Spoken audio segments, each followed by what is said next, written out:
Assalomu alaykum. Yaxshimisizlar? Tanjoninglar sog'mi? Sog' salomat yuribsizlarmi?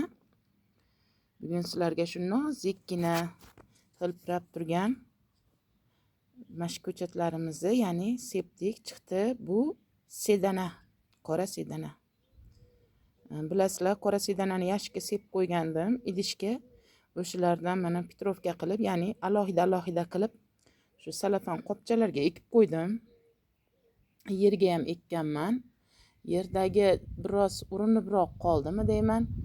Bu darajada bo'lmadi, lekin bunga alohida o'g'itli tuproqqa ekkanim uchun mana gullashni boshladi. Yaqin kunlarda buni hosilini ham terib olamiz inshaalloh. Ko'rib turibsizlar.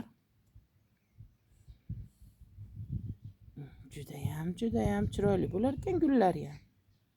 Bugun havo aynib yomg'ir yoqqani uchun biroz bular yotib qopti, yaxshigina yomg'ir yog'di. Yaqin kunlarda sedanalarni hosilini ham yig'ib olamiz inshaalloh. Qiziq bo'lar ekan. Birinchi marta sedana sepib ko'rishim. Onam separdi, e'tibor bermasdim. Onam sepib sedanalarini terib olardi. Men birinchi yil sepib ekishim.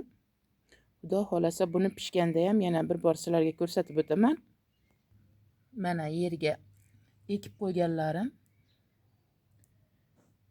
Ko'rib turibsizlar, ulardan ko'ra salafan qopchamdagilar yaxshiroq tutdi.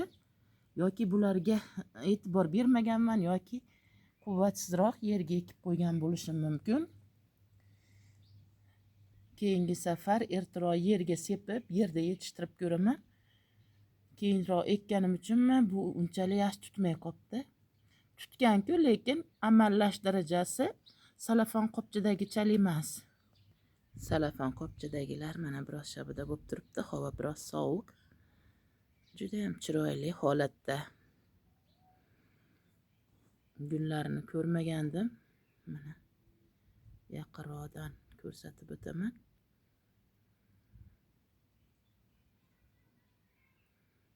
Kundan kunga bular chiroyli bo'lib boryapti. Bo'ylari lekin bir qarishdan o'tgani yo'q. Taxminan bir qarich keladi. Lekin darrov gullashni boshladi.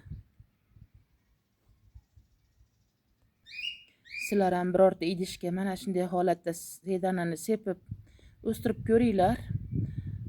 Albatta, endi bir donasidan qanchadan hosil keladi, uni necha dona chiqadi, uni hosilda olgan paytimizda ko'rsatib o'taman inshaalloh. Menga like bosganlarning qo'llari dard ko'rmasin. Omon bo'linglar, boringlarga shukr.